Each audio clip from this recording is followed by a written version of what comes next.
Now, these door viewers, I'll be honest, I really didn't know these existed. I had no idea that you could get these, and I had no idea you could get them as readily available as these are, because this cost about, this was not expensive. This was, I think it was 29 quid.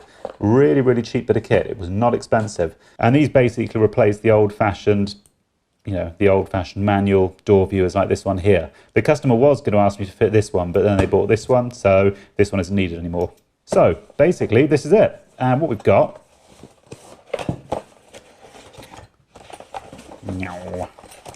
instructions, don't need them. So this is it. We've got that's our little viewer.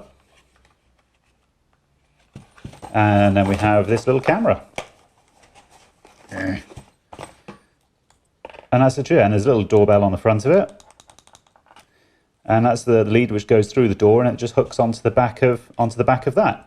So it's a very simple little design, but it's really clever because this viewer has got an SD card built into it. So when someone presses the button on the outside, it will automatically take a photo of who's out there and it saves it onto the SD card. Or you can do it so as it records a 10-second video if you wish. So it's a very good bit of kit. Anyway, so let's get on and fit it and see what we think of it. See what 29 quid in the UK gets you. Now, by default, I am unfortunately a bit of a lanky bastard, so I'm quite tall. So that means that I'd probably have to put it about there, but the average person isn't that tall, so about there, say, I guess. Square. We'll go on what looks visually right rather than mathematically right, because I know for a fact this door isn't totally square. That's below the 5. We'll put it there.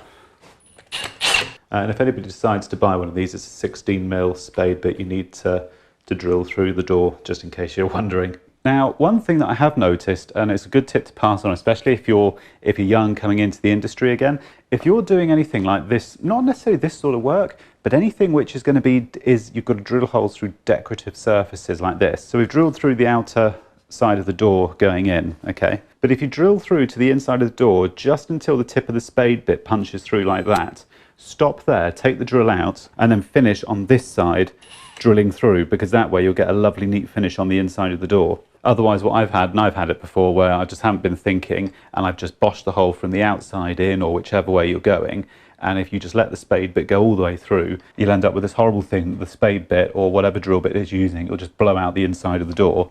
And if you're trying to do it on a decorative surface, it's not good. So that's a really good tip. You know, if you're new coming into the industry and stuff, take note of that, because I've done it before myself, where, you know, I've drilled a hole through and it's blown out the inside of something decorative, and then you've got to stand there like a dick and explain to the customer that you basically fucked up. So yeah, just a little tip to note. Okay, so now that our hole through the door has been drilled, what we've got to do is we've got to fix this to the door. Now this is the internal plate which sits on the inside of the door, okay? So the camera just goes through like that, and then that goes on there like that, and basically you've got two sets of these screws. You've got a long set and a short set, depending on obviously on the size, the thickness of the door. So they screw into here like this, from what I gather. And we then feed this through the said doorway. And that's basically the end result there. So we've got to tighten these down. I think I'm probably going to have to cut those down, I think, actually. I might have to.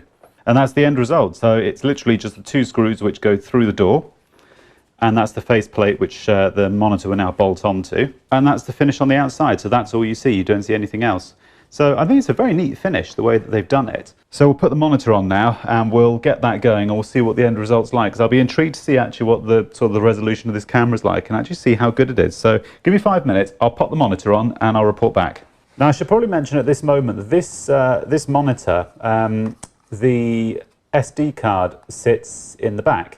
So I was trying to figure out, because the instructions are in Chinglish, so they're absolutely no use whatsoever. So I was trying to work out how you actually fit the batteries in it, because it says it takes 4 AA batteries, but I had absolutely no idea how to get into it, and I spent must have been a good 10 minutes trying to figure out how to peel this back case off, and you don't. All you do, because the instructions don't actually tell you how to do this bit, just put your fingers in the corners here, and this, watch me break it now, that's it, and the cover just comes off, and your SD card just sits in the top there, like so. and you've got 4 AA batteries. It doesn't come with the SD card though, but that's fine. I had a cheap spare one. You don't need a really good quality SD card for this, just a cheap simple one will do. Now for the AA batteries, I'm using these Energizer Industrial. You can't generally get them installed, but you can get them online, and they are fantastic batteries. If you just want a good quality alkaline battery, these are brilliant. I'd highly recommend them. Very, very good bits of kit. So that's that all on. Right, let's go and fit it. And this, ladies and gentlemen, is the end result. That's it. It's in. So this is it, and it's very straightforward to use. You've just got your 2 scroll buttons here. I'll zoom in a bit more. So you've got your 2 scroll buttons, backwards and forwards. So system settings.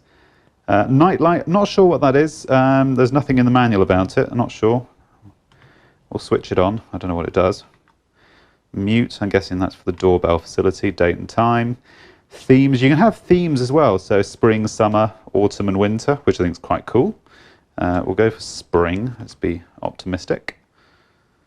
Language, Chinglish. Recording mode.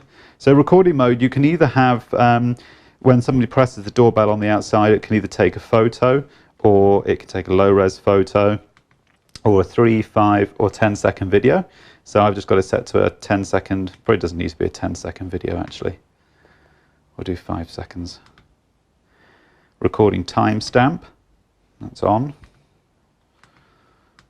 Anti-flicker, backlight time, 15 seconds, that's ample. Visitor records, there's none yet because no one's pressed the doorbell yet. Device info, it's just hardware versions and stuff. And that's it. So it's a very good little bit of kit. You know, it's amazing what you can actually